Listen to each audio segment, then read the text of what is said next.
हम सूर्यकांत त्रिपाठी निराला जी की काव्य भाषा और उनके शिल्प पर चर्चा कर रहे हैं। निराला भावों के अनुरूप भाषा को बदलते चलते हैं। उनकी काव्य में भाषा के विविध रूप दिखाई देते हैं। एक और वे संस्कृत निष्ठ भाषा का प्रयोग करते हैं और दूसरी ओर सामान्य जन की बोलचाल की भाषा का प्रयोग करते हैं। एक और माधुर्य गुण संपन्न सौष्ठवपूर्ण भाषा का प्रयोग करते हैं तो दूसरी ओर फारसी और जो देशज शब्द थे, विभिन्न भाषाओं के जो शब्द थे, बोलियों के शब्द थे, उनका भी रचनात्मक प्रयोग करते हुए दिखाई देते हैं। तो जो उनकी प्रारंभिक रचनाएं हैं उनमें देशज शब्दों का भरमार नहीं है, परंतु जैसे जैसे उनकी काव्य रचना प्रौढ़ता को प्राप्त होती चली गई वैसे वैसे उन्होंने अनेक दूसरी भाषाओं के शब्दों का भी प्रयोग करना प्रारंभ किया। बाड़ी, चमन, खुशनुमा, आरामगाह, रोबोदाब, खुशबू, बालिश्त, खुश नसीब, लजीज आदि अनेक उर्दू फारसी शब्दों का प्रयोग करते हैं।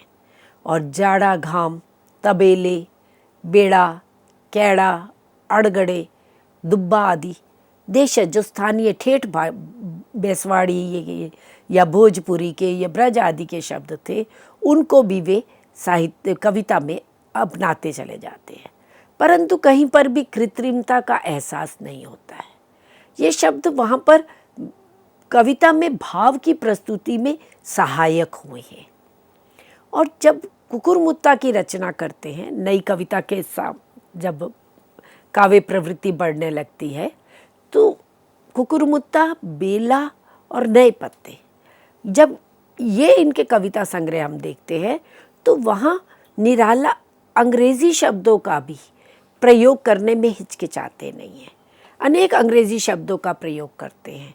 जूही की कली में भी हमें दिखाई देता है, कुकुरमुत्ता में दिखाई देता है। कैपिटलिस्ट शब्द, metropolitan, cosmopolitan, double, terrier, dictator, torch, follower आदि तो अनेक अंग्रेज़ी शब्दों का भी सहज प्रयोग करते चले जाते हैं। और जिस तरह से अंग्रेज़ी शब्दों का प्रयोग निराला जी ने अपनी काव्य में किया उसका प्रभाव परवर्ती कवियों पर भी पड़ता है। और जो नई कविता के अनेक कवि हैं, परवर्ती कवि, उन्होंने फिर निराला को आदर्श मानते हुए अपनी कविताओं में इस तरह से विदेशी शब्दों का भी प्रयोग किया। एक उनकी आधुनिक पोएट कविता है जिसकी भाषा बड़ी व्यंग्य से परिपूर्ण है, वहाँ वे अंग्रेज़ी शब्दों का अधिक प्रयोग करते हैं। जैसे ये 4 पंक्तियाँ आप देखिए। आगे चली गोली जैसे डिक्टेटर, उसके पीछे जैसे भुक्खड़ फॉलोअर, उसके पीछे दुम हिलाता टेरियर आधुनिक पोएट। तो ये आधुनिक पोएट कवि के ऊपर व्यंग्य करते हुए कविता को किस तरह से वे दुम हिलाते हुए चल रहे हैं, किस तरह से वे अपने को स्थापित करने के लिए नए नए नुस्खे अपना रहे हैं, उस पर व्यंग्य करते हुए निराला इस कविता की रचना करते हैं। तो इस तरह से उन्होंने शब्द चयन अगर हम देखें तो निराला ने विभिन्न प्रकार के शब्दों का प्रयोग किया। तो उनकी काव्य भाषा के हम विविध रूप देख रहे हैं। तो जहाँ जब वे समाज विरोधी कार्यों के विरुद्ध उनके मन में आक्रोश का भाव आता है, क्षोभ होता है, जब वे रूढ़ परंपराओं के प्रति विद्रोह का भाव उनके मन में प्रकट होता है, तो उसके लिए वे व्यंग्यात्मक भाषा का प्रयोग करते हैं। विशेष रूप से जब वे शोषक वर्ग को देखते हैं, अत्याचार करने वाले जमींदार वर्ग को देखते हैं या शासक वर्ग को देखते हैं, पूंजीपति वर्ग को देखते हैं, तो उनके प्रति विद्रोह का भाव प्रकट करने के लिए वे व्यंग्यात्मक भाषा का भी प्रयोग करते हैं। जैसे कुकुरमुत्ता में उनकी भाषा में व्यंग्यात्मकता तो है ही, एक उपेक्षा का स्वर भी दिखाई देता है, एक आक्रोश का स्वर भी दिखाई देता है। जब वे कहते हैं अबे सुन बे गुलाब, अब ये सुन बे गुलाब कैसे उनका तिरस्कार, एक पूंजीपति वर्ग का तिरस्कार यहाँ पर उपेक्षा उसकी दिखाई दे रही है।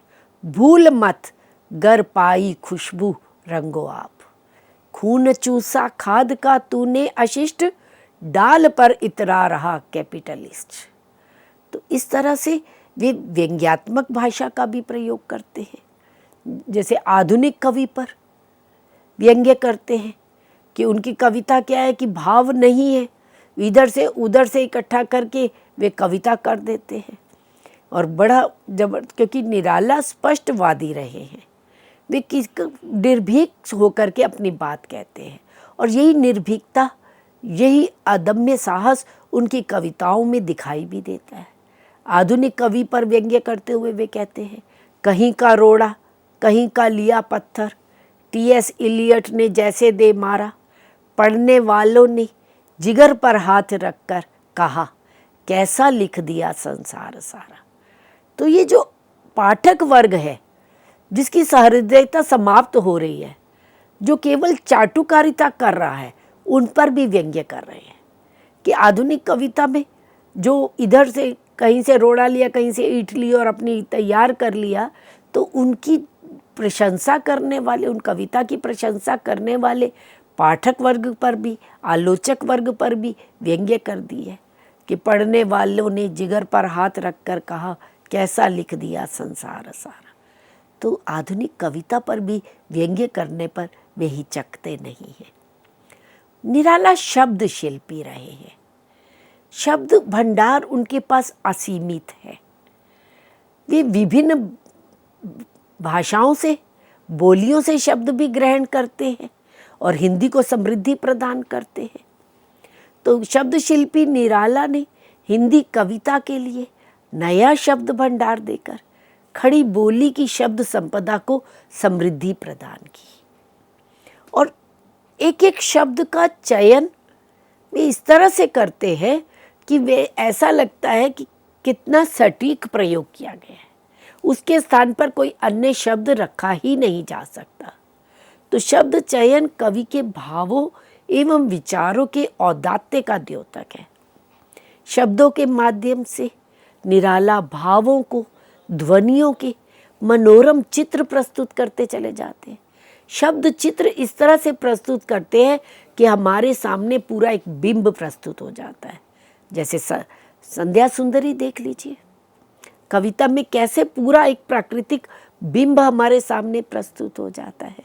जूही की कली देख लीजिए, एक नायिका का बिंब प्रस्तुत हो जाता है, सोई हुई नायिका का, जिसके पवन जो है वो नायक बन कर के आता है, उसके गाल चूमता है। तो शब्द चयन पर निराला जी का जो शब्द चयन है, उस पर संस्कृत और बंगला का भी प्रभाव दिखाई देता है। बंगला, कलकतिया हिंदी, बेसवाड़ी, भोजपुरी के अतिरिक्त उर्दू, फारसी, अंग्रेजी आदि भाषाओं के शब्दों का प्रयोग भी निराला जी ने बड़े सहज रूप में किया है।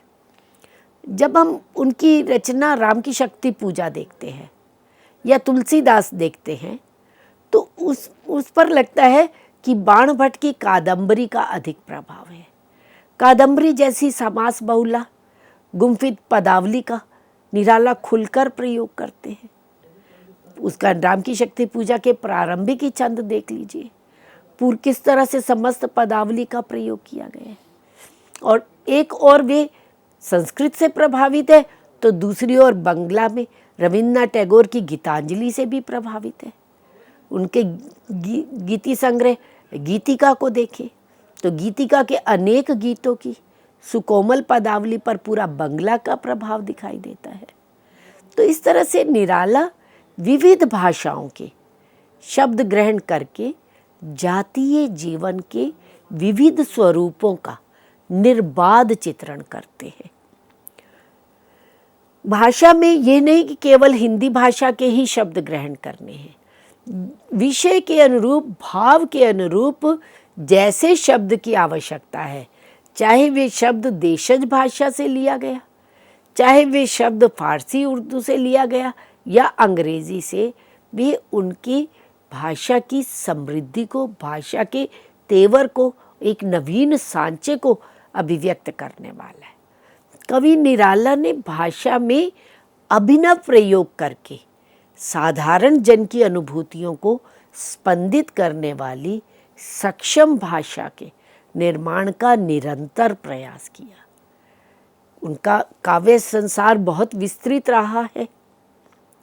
जूही की कली से लेखन प्रारंभ करते हैं और तुलसीदास तक हम निरंतर देखते हैं, और नई कविता तक।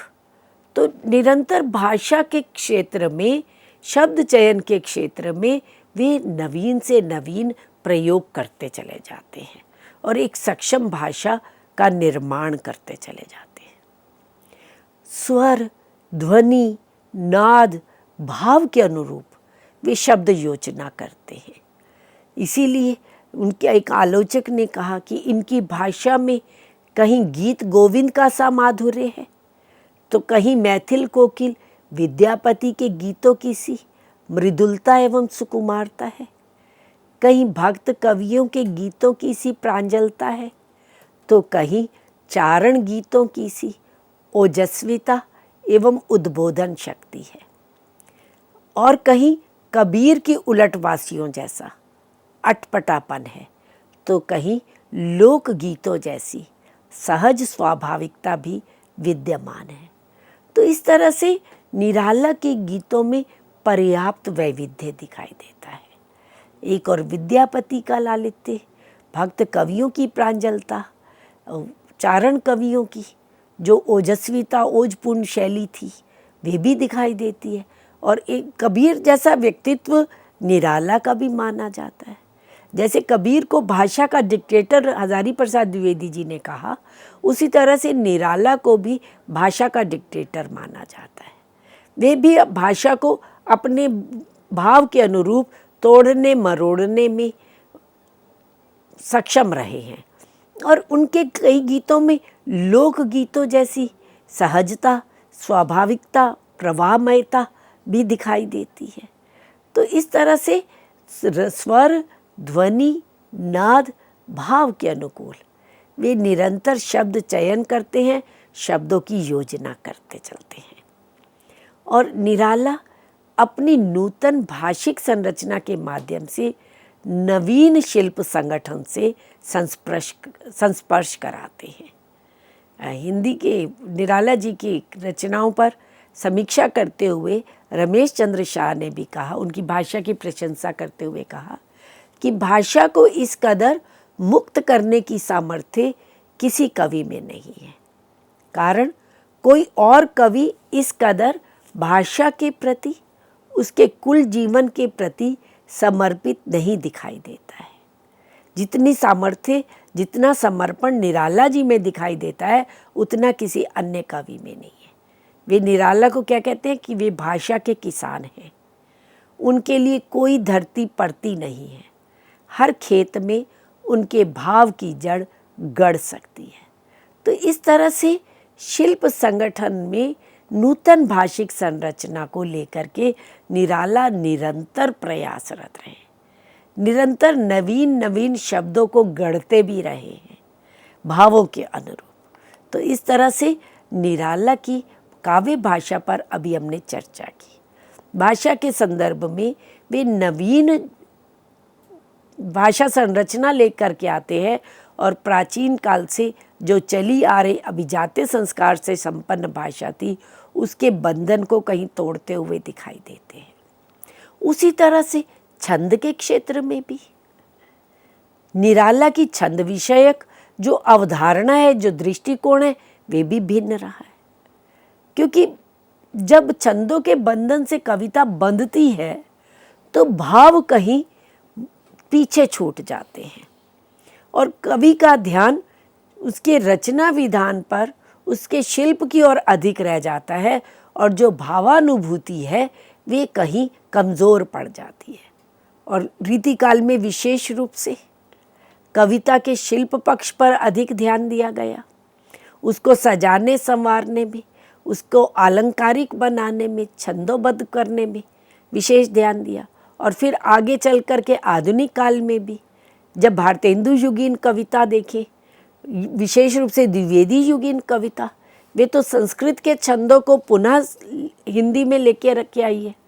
तो निराला छंदों को कविता के क्षेत्र में बंधन मानते हैं। वे कविता को छंद के बंधन से मुक्त करने की बात करते हैं। वे कविता में निराला का दृष्टिकोण स्पष्ट दिखाई देता है कि आज नहीं है मुझे और कुछ चाह, अर्ध विकल इस हृदय कमल में आतु, प्रिय छोड़कर बंधनमय छंदों की छोटी राह। तो छंदों को वे बंधन मानते हैं और जो हृदय में भाव आए हैं, जो हृदय को व्याकुल कर रहे हैं, तो वे जो कोमल भाव हैं वो प्रकट करने के लिए, बाहर आने के लिए व्याकुल हो रहे हैं, परंतु छंदों का बंधन उसको रोक रहा है। तो इसलिए निराला उन क्या कहते हैं, प्रिय छोड़कर बंधनमय छंदों की छोटी राह, कि तुम इस बंधनों से मुक्त हो जाओ। और इसीलिए परिमल की भूमिका में वे मुक्त छंद की बात करते हैं और मुक्त छंद के जन्मदाता माने जाते हैं। शिल्प के क्षेत्र में निराला स्वच्छंदता के पक्षधर रहे हैं। वे कहते हैं कि मनुष्य की मुक्ति की तरह कविता की मुक्ति होती है। मनुष्य की मुक्ति कर्म के बंधन से छुटकारा पाना है और कविता की मुक्ति छंदों के शासन से अलग हो जाना है। तो इसीलिए उन्होंने मुक्त छंद में कविता की रचना की और प्रारंभ में बहुत विरोध भी हुआ। निराला ने जूही की कली कविता सरस्वती में प्रकाशित होने के लिए भेजी और महावीर प्रसाद द्विवेदी जो उस समय सरस्वती पत्रिका के संपादक थे, उन्होंने इसे प्रकाशित करने के लिए इनकार कर दिया और यही कविता बाद में मतवाला के मुख पृष्ठ पर प्रकाशित होती है। तो प्रारंभ में तो निराला की कविताओं का या इस तरह की मुक्त छंद में रची गई कविताओं को रबड़ छंद, केचुआ छंद ये कह कर के और उन पर व्यंग्य किया जाता था। और परवर्ती काल में नई कविता के कवियों ने फिर इसी मुक्त छंद को अपनाया और आज ये मुक्त छंद सबसे अधिक कविता में प्रयोग किया जा रहा है। तो इसलिए मुक्त छंद के जन्मदाता के रूप में निराला का विशिष्ट स्थान रहा है। अब हम बात करते हैं मित्रों निराला की काव्य रचना में प्रतीक योजना को लेकर के। निराला ने एक और जहाँ प्रगतिवादी रचनाएं लिखी, तोड़ती पत्थर या भिक्षुक या विधवा आदि, तो वहाँ पर उन्होंने अभिधात्मक शैली को अपनाया क्योंकि वे जन सामान्य को संबोधित करते हुए लिखी। और वहीं दूसरी ओर उन्होंने प्रतीकात्मक लाक्षणिक शैली को भी अपनाते हैं। तो निराला की कविताओं में रूप और भाव दोनों ही प्रकार के प्रतीकों का प्रयोग हुआ है। और निराला भी प्रकृति प्रेमी रहे हैं। छायावादी चारों कवि सबने प्रकृति को प्रतीक रूप में अपनाया है। निराला ने भी प्रकृति से प्रतीकों का ग्रहण किया है। और जूही की कली जो उनकी पहली कविता है उसमें वे एक सलज्ज नई नवोड़ा वधू का रूप चित्र प्रस्तुत करते हैं। जूही की कली जो है उसको एक नायिका के प्रतीक रूप में प्रस्तुत किया है कि सोती थी जाने कहो कैसे प्रिय आगमन वे, नायक ने चूमे कपोल डोल उठी वल्लरी की लड़ जैसे हिंडोल। तो एक लज्जाशील नवोड़ा वधू का एक और रूप चित्र प्रस्तुत कर रहे हैं। और यही अगर वे प्रतीकात्मक ना करते, कविता में प्रतीकात्मकता ना लाते, तो वे अश्लीलता की श्रेणी में आ जाती। श्रृंगारिक कविता है परंतु प्रतीकात्मक होने के कारण कविता जो है वे अश्लीलता से मुक्त हो गई है। इसी तरह से संध्या सुंदरी कविता, उसमें एक सुकुमार सलज्ज अभिसारिका के प्रतीक रूप में संध्या सुंदरी को चित्रित किया गया है, जो आकाश से कैसे उतर रही है, धीरे धीरे उतर रही है, लज्जाशील है, उसकी गति में सुकुमारता है, एक अभिसारिका नायिका के रूप में आ रही है। ऐसे ही वनवेला कविता, वहाँ वनवेला को वो पवित्र अनुराग से परिपूर्ण निर्जन वन में निवास करने वाली त्याग तपस्या की मूर्ति के रूप में चित्रित करते हैं, एक साधिका के रूप में चित्रित करते हैं। ब्राह्मण जब उसका स्पर्श करता है, उसको तोड़ता है, तो वो किस तरह से समर्पण से युक्त हो जाती है। तो वनवेला को एक असीम प्रेम, अनंत सेवा भाव, त्याग एवं आत्मसमर्पण से युक्त नारी के प्रतीक के रूप में चित्रित किया है। तो प्रकृति के विभिन्न रूपों को उन्होंने प्रतीक रूप में ग्रहण किया है। वनवेला की हम पंक्तियाँ देखते हैं कि मैं देती हूँ सर्वस्व, छुओ मत अवहेला की, अपनी स्थिति को जो तुमने अपवित्र स्पर्श, हो गया तुम्हारा रुको, दूर से करो दर्श। तो एक स्त्री का, कैसी स्त्री, जो समर्पण भाव से युक्त है, उस स्त्री को के प्रतीक रूप में चित्रित किया है। ऐसे ही निराला की एक बड़ी प्रसिद्ध कविता है बादल राग कविता। 6 भागों में 6 कविताएं हैं उसमें, और बादल को विभिन्न प्रतीकों के रूप में लिया गया है। बादल राग कविता 1, 2, 3 इस तरह से 6 हैं, और हर एक में भिन्न भिन्न प्रतीक लिए हैं। पहला प्रतीक उन्होंने बादल को लिया है विप्लव एवं विद्रोह करने वाले क्रांतिकारी के प्रतीक रूप में। बादल जो आए हैं वो, क्योंकि वो स्वतंत्रता संग्राम का समय था और क्रांतिकारी किस तरह से शासक वर्ग के अत्याचार के विरुद्ध विद्रोह कर रहे थे, तो उसके प्रतीक रूप में बादल को लेते हैं। दूसरे भाग में वे एक ऐसे आतंक जमाने वाले वीर पुरुष के प्रतीक रूप में बादल को लेते हैं, जो शोषक वर्ग को नष्ट भ्रष्ट करने की सामर्थ्य से युक्त है। इसी तरह से जो बादल राग का तीसरे भाग है, वहाँ बादल को एक परोपकारी, पर सेवारत, देश प्रेमी के प्रतीक रूप में लेते हैं। और बादल राग का जो चौथा भाग है, वहाँ वे बादल को उस चंचल सुकुमार शिशु का प्रतीक बनाते हैं, जो आकाश में व्याप्त अंधकार के आंगन में खेलता है, जिसके मुख पर किरण तूलिकाएं नए नए इंद्रधनुषी वर्णों को अंकित कर देती हैं।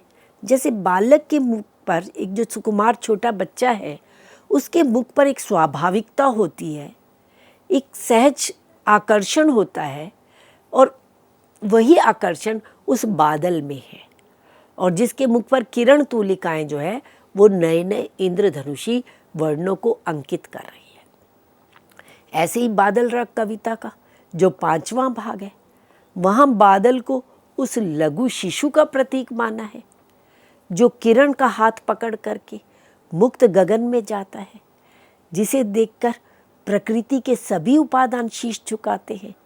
जितने भी आकाश में नक्षत्र हैं, तारे हैं, चंद्रमा है, सब उसके समक्ष शीश झुकाते हैं, और कवि के मन में उसको देख करके अनेक नए नए राग प्रस्फुटित हो जाते हैं। इसी तरह से बादल राग कविता का जो 6ठा भाग है, वहाँ बादल को वो उस नौका के तुल्य बतलाते हैं, जिसमें युद्ध और क्रांति का सारा सामान भरा हुआ है। विप्लवकारी, क्रांतिकारी के प्रतीक रूप में बादल को चित्रित करते हैं। तो बादल राग कविता निराला जी की बड़ी प्रसिद्ध कविता रही है, जो पूरी तरह से प्रतीकात्मक है। जो 6ठे भाग की कुछ पंक्तियां हम आपके सामने रखते हैं, जहां विप्लवकारी, क्रांतिकारी के प्रतीक रूप में बादल का चित्रण किया हुआ है। वही बादल जो शोषक वर्ग के सामने एक ध्वंसात्मक रूप लेकर के, एक भयाक्रांत रूप लेकर के प्रस्तुत होता है, और वही बादल जो पीड़ित व्यक्ति है, जो समाज के सताया हुआ व्यक्ति है, उसके लिए कोमल बन करके आता है। तो दोनों ही बादल के रूप इस 6ठे भाग में प्रस्तुत हुए। विप्लवकारी, क्रांतिकारी के रूप में बार बार गर्जन, वर्षण है मूसलधार, हृदय थाम लेता संसार, सुन सुन घोर वज्र होंकार। हंसते हैं छोटे पौधे, लघु भार, शस्य अपार, हिल हिल खिल खिल हाथ हिलाते। कविता तो लंबी है, मैंने उसके 2 भाग में इस तरह से लिया है। पहली जो 2 पंक्तियां हैं, वहाँ बादल का क्रांति विप्लवकारी रूप आया है, और नीचे की 2 पंक्तियां हंसते हैं छोटे पौधे लघु भार, ये वो उन कमज़ोर व्यक्तियों का, दीनहीन व्यक्तियों का के ऊपर जो परोपकारी रूप बादल का है वह चित्रित हुआ है। तो बादल के दोनों ही रूप इस कविता में निराला प्रस्तुत करते हैं। तो ये निराला की सृजन धर्मिता का विशेष गुण है। इसी तरह से बसंत नव जागरण का प्रतीक बनकर के आया है। कुकुरमुत्ता श्रमिक सर्वहारा वर्ग का प्रतीक है। गुलाब शोषक पूंजीपति वर्ग का प्रतीक है। तो प्रतीकों में निराला जी की विराट एवं उन्नत प्रतिभा का बोध होता है।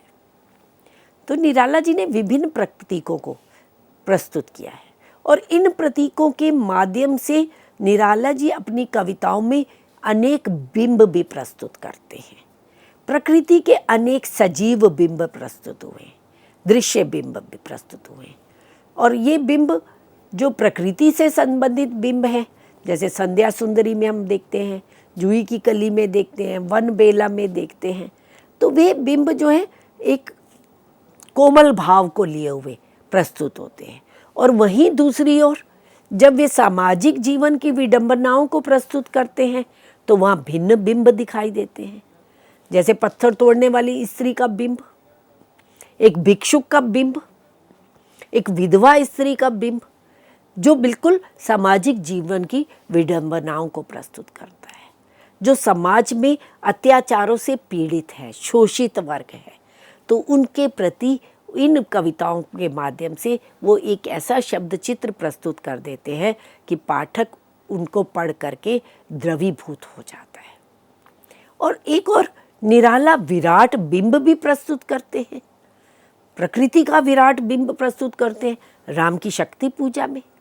है अमानिशा उगलता गगन घन अंधकार, खो रहा दिशा का ज्ञान, स्तब्ध है पवनचार, अप्रतिहत गरज रहा पीछे अम्बुधि विशाल, भूधर ज्यों ध्यान मग्न केवल जलती मिशाल। तो इस तरह से निराला जी ने अपनी कविताओं में विभिन्न बिंबों की योजना की है। तो निराला जी ने काव्य भाषा के स्तर पर, शिल्प के स्तर पर, छंदों के स्तर पर, रचना विधान के स्तर पर अनेक नवीन प्रयोग किए और उनका जो नवीन प्रयोग था वो परवर्ती कवियों के लिए प्रेरणा स्रोत रहा है। छायावाद के बाद जो छायावादोत्तर नई कविता के प्रयोगवादी कवि रहे, उन्होंने निराला जी से प्रेरणा ग्रहण करते हुए कविता रचना की। तो आज हमने निराला जी के कविताओं में उनकी भाषा और उनके शिल्प को लेकर के चर्चा की। इस चर्चा को यहीं समाप्त करते हैं। धन्यवाद।